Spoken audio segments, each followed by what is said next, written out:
no fun having allergies when we're in COVID life, right? I did take a test. I promise you it's just my allergies. Happy Labor Day weekend. I am Pastor Susie Todd, and on behalf of Pastor Bob Miller and Pastor Jackie Ranieri, I welcome you to worship with Plymouth First UMC. It is week 2 of Bless, our sermon series on how to connect with and bless the people around us.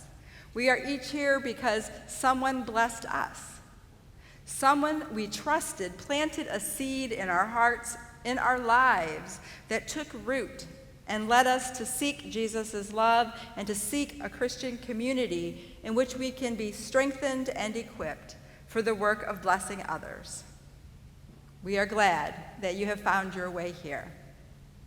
As Pastor Bob reminded us last week, all people who call themselves Christ followers are tasked with one great commission by Jesus. Go and make disciples of all nations, baptizing them in the name of the Father and of the Son and of the Holy Spirit, and teaching them to obey everything I have commanded. I also know that many of you sitting here feel ill-equipped for the work of sharing Jesus' love with your neighbors. This series is designed to equip you for that work. Last week, Pastor Bob asked you to pray for your neighbors, and he was really nice to you, telling you to name just 8 people closest to your home and to pray for them. Did any of you struggle to name 8 people closest to your home? I know the names of the people to my immediate left. I know the names of the people to my immediate right, and the names of the family that lives directly across the street. And if they didn't have 4 kids, I would not have made my 8 closest neighbors. I do know the names of the kids that are kitty corner across from me, but I don't know their parents' names. So I could barely name 8 people in my immediate vicinity. Did you do better than I did? Nobody? Yeah, some of you did. You've lived there for a lot of years, though, Bob. That's not fair. Last week, Pastor Bob told you that Barna, a research organization that is heavily vested in studying religion and society, discovered the number 1 attribute that unchurched people seek in a person with whom they are willing to discuss religion or spirituality. That number 1 thing, it is the ability to listen to them without judgment. And today we're going to be talking about listening. I first want to point out to you that hearing and listening are different. I have pretty good hearing. I wake up every morning because I hear the dog next to me breathing.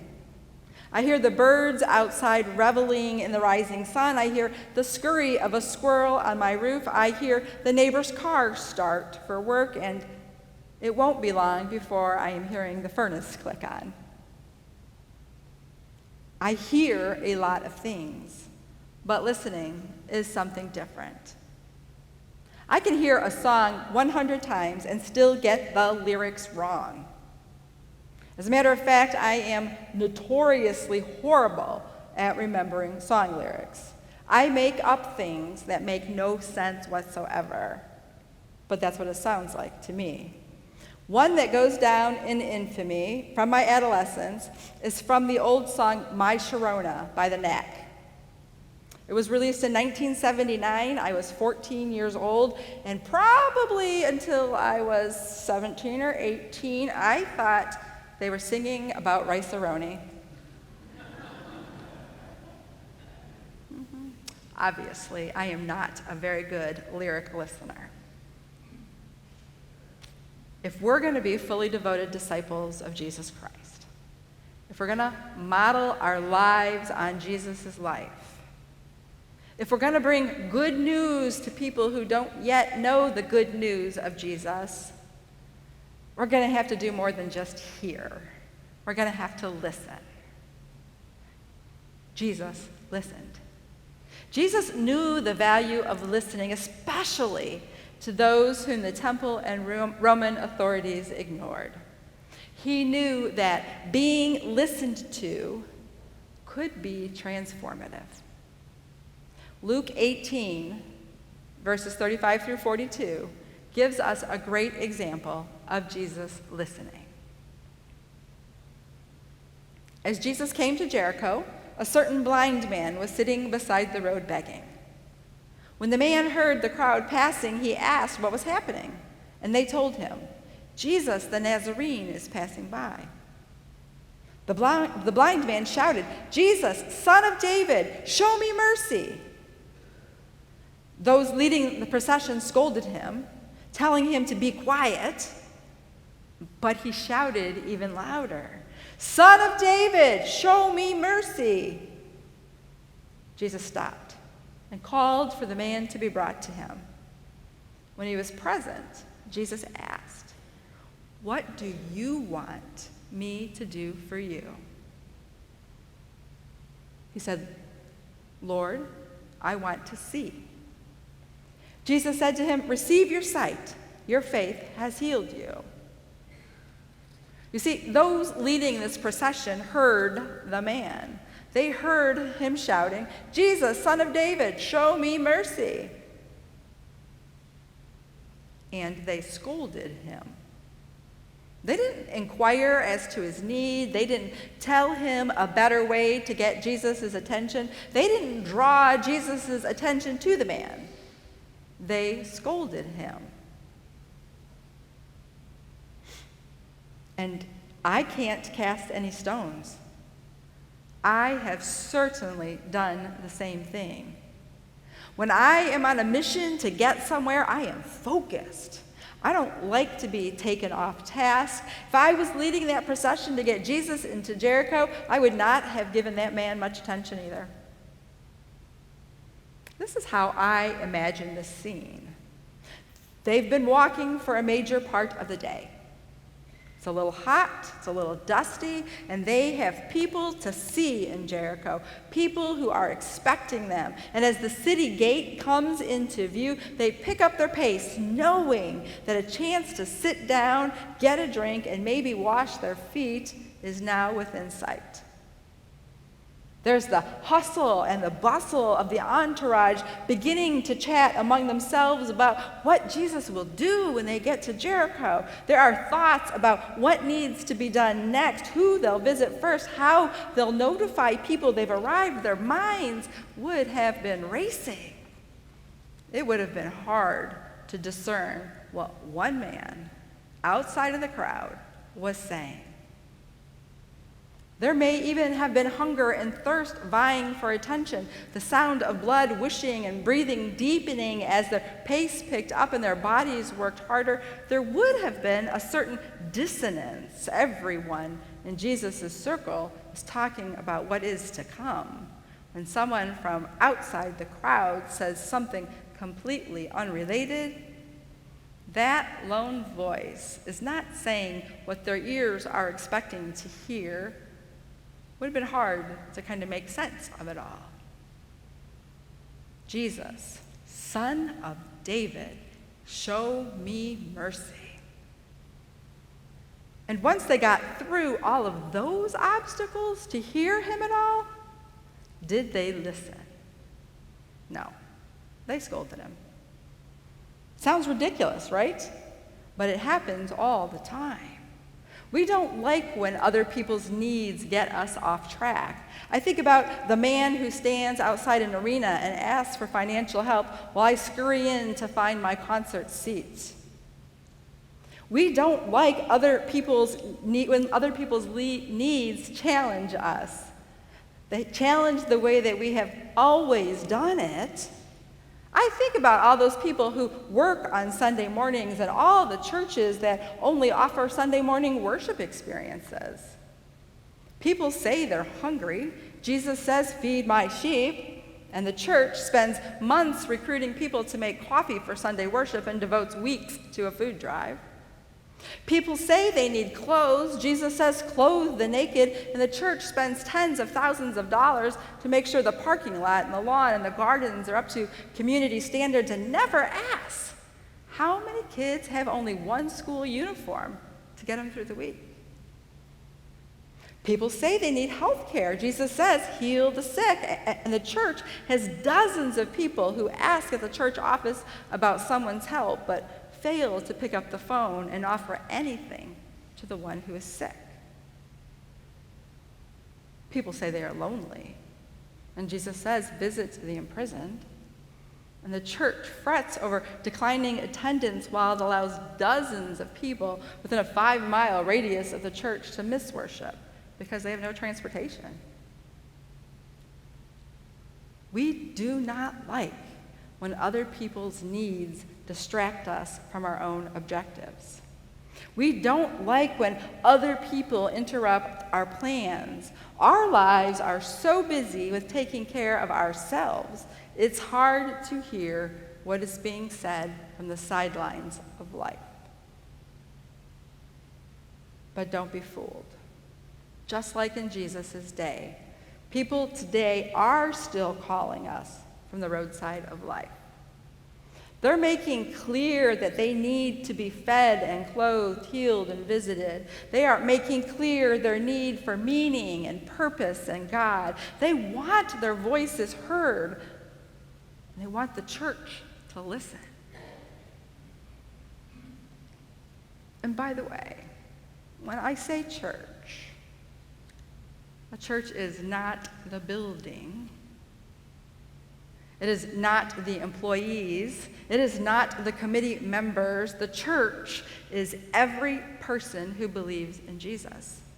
It is every person who commits to follow in the footsteps of Jesus. The church is you and you and you and you. Jesus, Son of David, show me mercy. Do you hear it? Will you listen? When Jesus listens to the man on the road at Jericho, that man knows that he is heard. He knows that he is known, that he is valued. When we are self-avowed followers of Jesus don't listen, people feel unheard, unknown, unvalued, and not just by us, but by God. Did you notice Jesus does not assume to know what the man wants?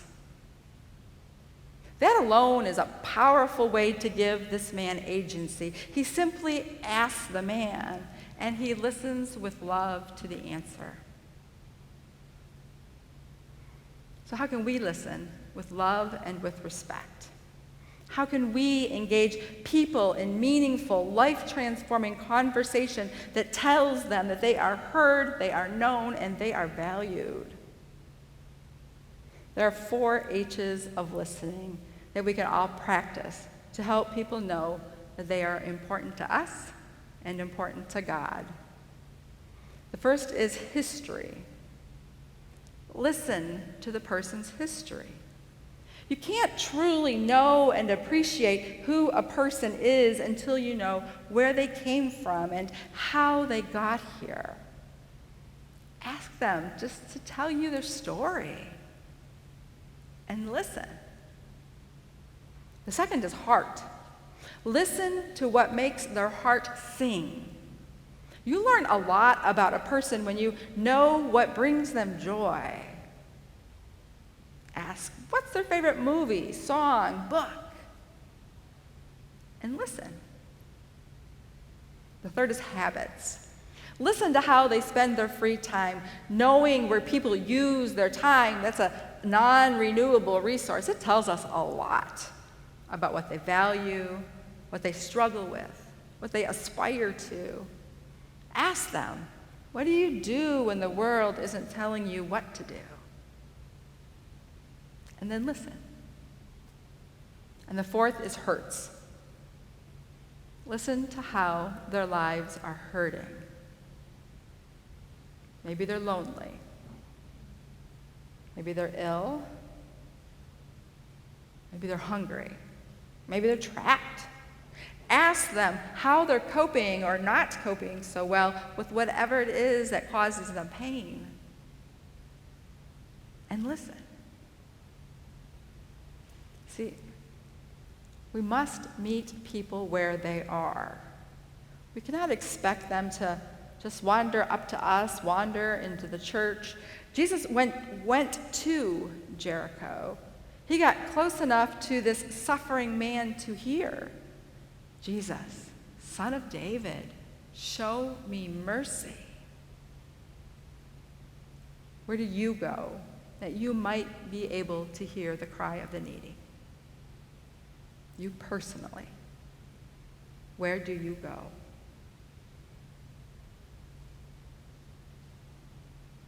As a faith community, we're beginning an initiative called Fresh Expressions. It is a way for Christ followers to engage with and listen to the stories of people. It is creating spaces outside the church where we can be listeners and we can be offerers of grace to people who don't dare darken a church's doorway. Fresh Expressions is a way to express God's love to people who aren't as interested in the ways the church has expressed that love in the past. We have a nationally known trainer coming to help us launch this initiative. Her name is Rachel Gilmore, and you can drop her name into Amazon and see the books that she's written. She'll be here on September 17th, like Bob said. Every church member is invited to come to this training. Every church member should come to this training. Now, attending doesn't mean that you're going to be starting a new initiative, although you might. Attending will equip you to be more fully present with folks in all the places and spaces that you are already interacting with people. It will help you to see everything in your life as an opportunity to be a blessing. Jesus' life blessed lots of people. Yes, lots of people. Almost none of them were in a house of worship at the time. Living a life that blesses like Jesus blessed is not about great big showy things.